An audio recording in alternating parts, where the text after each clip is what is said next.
In the name of Allah, the most gracious, the most merciful. Welcome to glimpses from the Seerah of Prophet Muhammad s.a.w.s, a journey through moments from the life of the greatest man to walk this earth.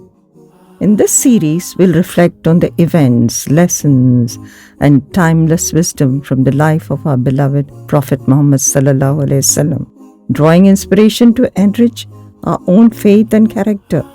So take a moment to quiet your heart, open your mind, and join us as we begin this blessed journey together. A single second does not pass without hundreds of millions of people praising Prophet Muhammad s.a.w.s. May Allah's peace and blessings be upon him. Allah has raised his rank such that whenever Allah is mentioned, the Prophet s.a.w.s. is mentioned immediately after.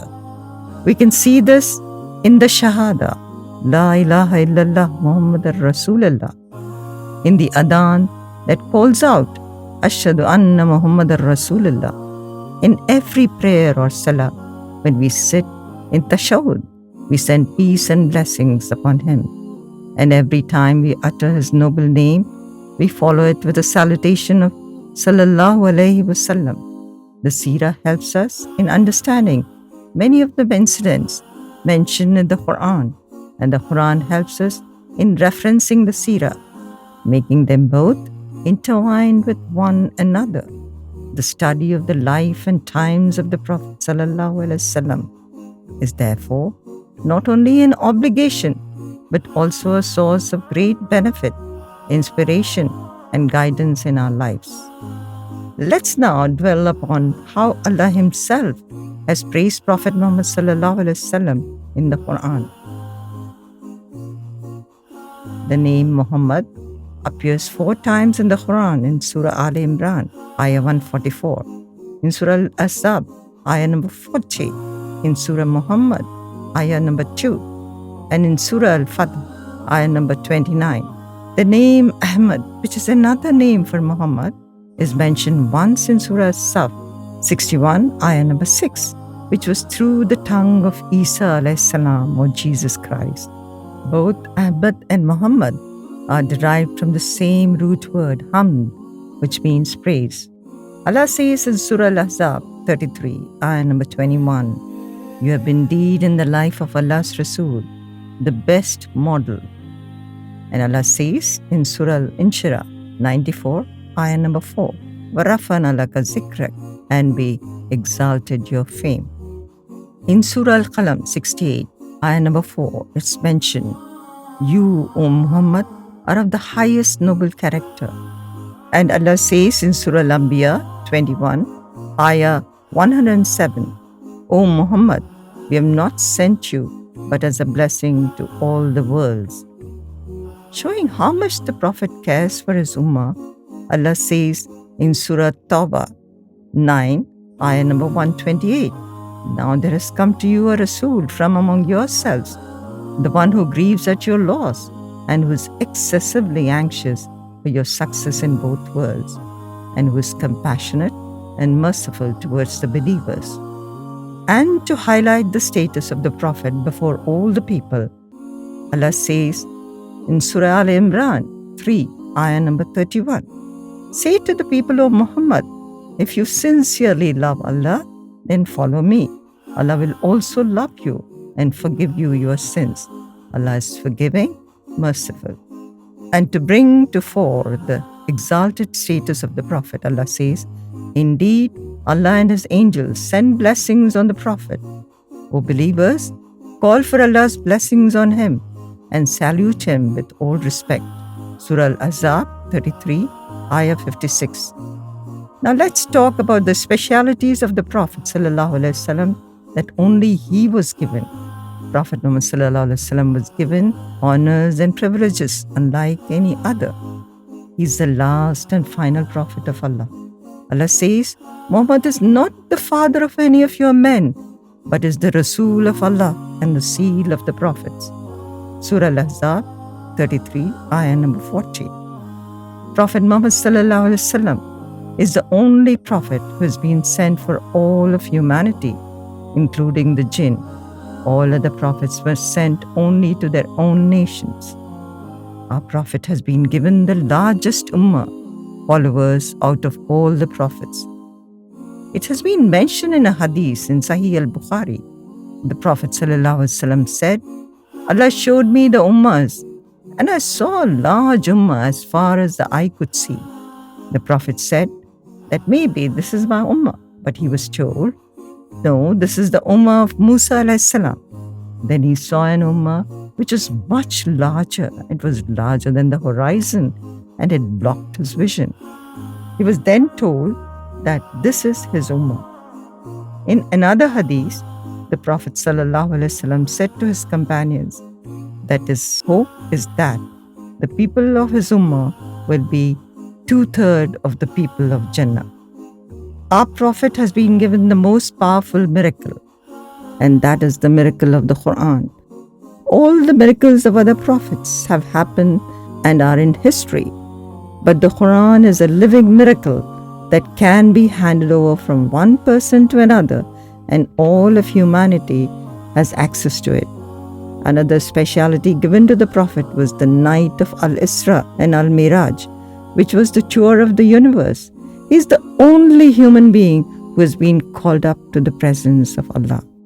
In a hadith in Bukhari and Muslim, the Prophet says, I am the Sayyid of the children of Adam, meaning he is the leader of all humanity and will be the leader of humanity on the day of judgment. He will be the very first human being to be raised up on the day of resurrection. Hadith of Sahih Bukhari. He will be the first to cross over the Sirat, a bridge that every human must pass on the day of judgment before entering paradise. Those who fall will enter hellfire, and people's ability to cross the bridge will be based on their deeds in his life. He will be given the largest house, a pool which is square in shape, and the Kauthar, Surah Al-Kauthar 108, Ayah number 1. This is one of the main rivers of Jannah, and all the other rivers will split from there. It is as if all the people of Jannah will drink water as a gift from the Prophet ﷺ. He'll be the first human being who will enter Jannah since the time Adam ﷺ left Jannah, and his ummah will be the first to enter. Allah has blessed our Prophet ﷺ with the highest level of Jannah, Al-Firdaus Al-Ala. It is right underneath the throne of Allah, and it is called Al-Fadila. Allah has chosen this level for only one of his servants, and that is our beloved Prophet Muhammad sallallahu alaihi wasallam. Now let's move on to the praise upon the Prophet sallallahu alaihi wasallam by whole of humanity. It is narrated in Sahih Al Bukhari, book 60, Hadith number 3. On the day of judgment, the whole of humanity will be extremely anxious about their fate and will be looking for someone to intercede on their behalf and ask Allah to begin the reckoning. They will assemble together and say, let's ask somebody to intercede for us with our Lord. So they will rush to Adam ﷺ saying that you are the father of all the people, and Allah created you with his own hands. He blew the ruh into you and ordered the angels to prostrate to you. So please intercede for us with your Lord. Adam ﷺ will excuse himself, reminding about the lapse he committed of eating from the forbidden tree in paradise, and will say, myself. He'll say that he is not worthy of the task and will instruct humanity to go to someone else.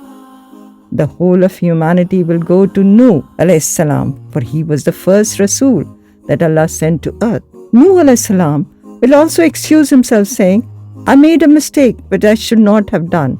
Allah instructed me not to ask anyone to be saved, but I asked Allah to save my son during the flood. He will then say, myself, go to someone else. All of humanity will go to Ibrahim alayhi salam, as with the same request, and Ibrahim alayhi salam will respond, I told 3 lies, and so I need to worry about myself. Go to someone else. The 3 lies of Ibrahim alayhi salam were in fact technically not lies. The first instance refers to his claim that the big idols smashed the other idols. This was said in order to force the idolaters to introspect. The second instance was when he claimed to be sick in order to avoid a trip. He was in fact sick of the state of his people. The third instance was when he claimed that Sarah was his sister. He did it to protect his wife and addressed her as his sister in Islam. After Ibrahim a.s., the whole of humanity will go to Musa a.s., and Musa will also excuse himself, citing that he had killed someone. This in effect had happened by accident. Humanity will flee to Isa a.s. or Jesus Christ, who will in turn excuse himself and state, "I am not worthy." Eventually, the entirety of mankind will go to Muhammad ﷺ and beg him to intercede on their behalf to Allah. The Prophet ﷺ will respond, "Yes, this is my responsibility."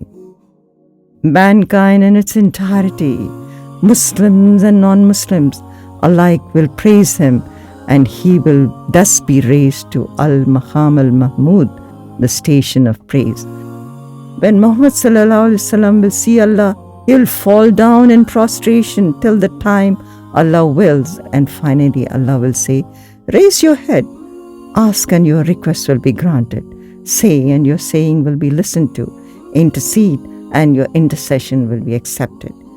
And our beloved Prophet Muhammad ﷺ will intercede for all the believers and will keep coming to Allah and appealing until the people have entered Jannah, except those people whom the Quran states.